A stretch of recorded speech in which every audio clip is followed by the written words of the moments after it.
Hi everybody, I hope you're all doing really well. So today I am back to talk about the first book that I finished in 2024, which was This Time Next Year by Sophie Cousens. I was fully embracing mood reading at the beginning of the year. No sooner had the last firework gone out on the TV, then I was thinking to myself, do you know what would really hit the spot right now? Would be a New Year's based romance. I did a quick Google search. I also browsed my library app to see what they had available, and this popped up. And I actually had a pretty good time with this book. So in this book we have the main character who is first name Minnie, last name Cooper, and yes, they do indeed get a lot of mileage out of that name.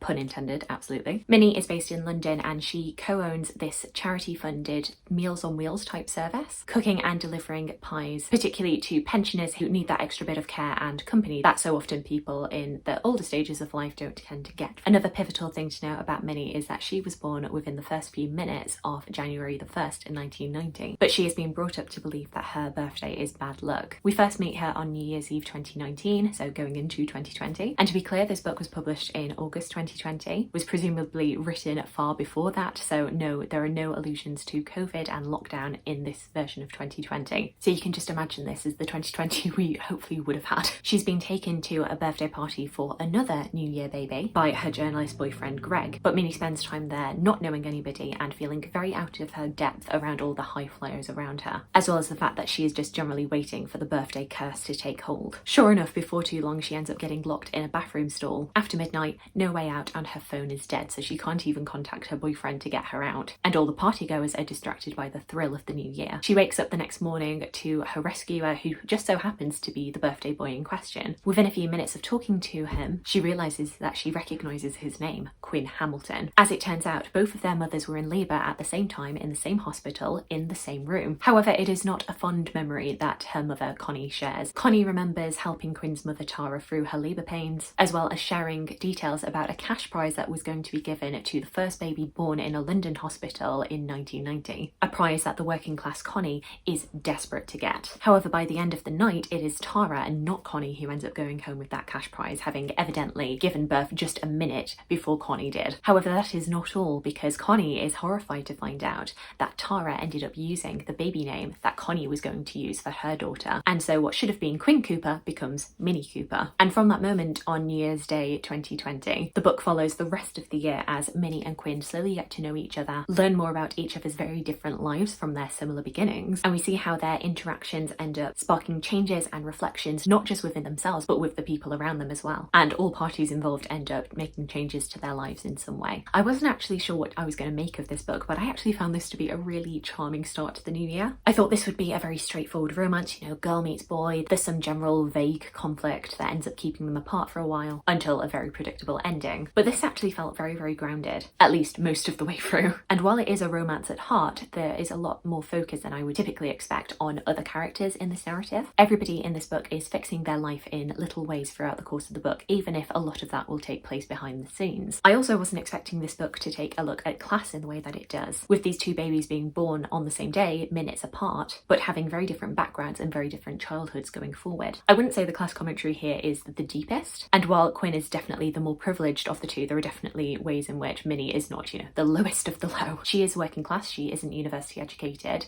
she does struggle with money, but she does always have a roof over her head. She can always rely on her parents to take her in, even if she doesn't always want to. She is able initially to set up a business with her friend, but still it is a far cry from Quinn and his family, who were able to provide for his every want. It is still light-hearted commentary, but it is appreciated, and it's not something I always see, at least aside from historical romances. This book also depicts children acting as carers for their sick parents, particularly parents struggling with mental health issues, and how the effects of this can be unrelenting to both parties involved. We see in the present timeline how Tara has been suffering from crippling anxiety that has led her to not wanting to leave her house and entirely dependent on Quinn to do everything for her. This book also presents a picture of parents who are very imperfect but still loving towards their children, who do not always behave well but do have good intentions, even if the way that they show love is not what their child necessarily needs. I found this especially in the way that Connie would speak to Minnie. She's often downplaying her aspirations, putting her down, picking her for her faults constantly. And it's very, very hard to read, but I think it's a good way of showing the ways in which our relationships to our parents can be strained. And it's not by a massive thing that may happen to you, one-time big actions, but like these tiny repeating cuts over and over again. A bad joke within the family that pops up again and again. A grating nickname that you might want forgotten, but they refuse to let go. Anecdotes coming up at the dinner table over and over again that you'd rather they just put to bed. These things are not enough to break a relationship by themselves, but enough to make you have a negative association with your parent, not want to see them quite as often, or even have a fear of telling them bad news for fear of what they'll say. But we do also know how Coynie arrived to this behaviour. Every character in this book is flawed in some sort of way. Minnie is impulsive and scared and often doesn't think things through, will often give up on things when they get hard. Quinn is incredibly flighty and afraid of commitment. Coynie has become so embittered by the world that she ends up taking it out on those closest to her and finds it incredibly hard to support them in the way that they need, because she has predetermined that life will never go the way that you want, and therefore you should just keep your head down, not ask for too much, and just accept the bare minimum that life gives you. But throughout the course of the book, these characters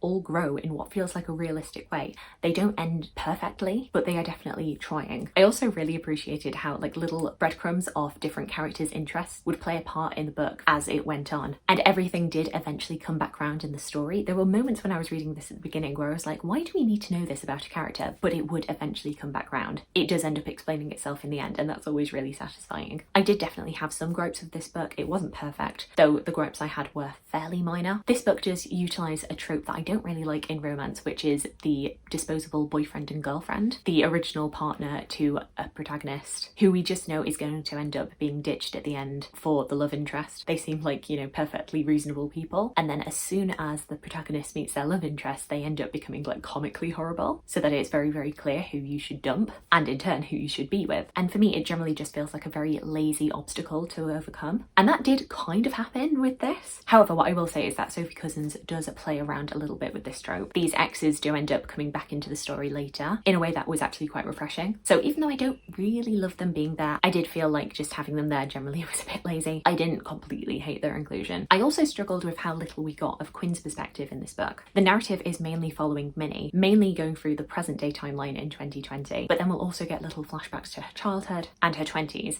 However, we do every now and then, and I mean like very occasionally, go into Quinn's perspective, but notably only on his previous birthday, so previous New Year's Eve to January the 1st. And these act to give little tidbits of his personality. These are tiny little breadcrumbs, but because they are so few and far between, it does keep him and his personality at quite a bit of a distance throughout most of the book. I felt for such a long time that Quinn took a while to get developed, and therefore it was kind of hard to understand why it was that Minnie was so attracted to him. Like right at the beginning of the book, I do understand it, he's very charming, but the further along that she goes with it, I'm like, why? Is it just because he's hot? It's probably just because he's hot. I also felt like there were some inconsistencies with his behaviour in the present day timeline, that it just took a while for it to make sense. We do eventually get there. There is more of a reveal about his behaviours and his past that make everything eventually make sense. We get more explanation of how he reasons things in his mind, and particularly his issues with commitment, but I feel like I just wanted it a little bit sooner. And I'll note that while this book is generally quite down to earth in tone, this all goes out the window in the climax of this book. The end of this book becomes full cinematic rom-com fare, and you know, for myself as somebody who loves rom-coms, I quite appreciate it. I found it very fun, but that shift in tone is quite jarring, and I feel like if you've not had the rom-com training that I've had,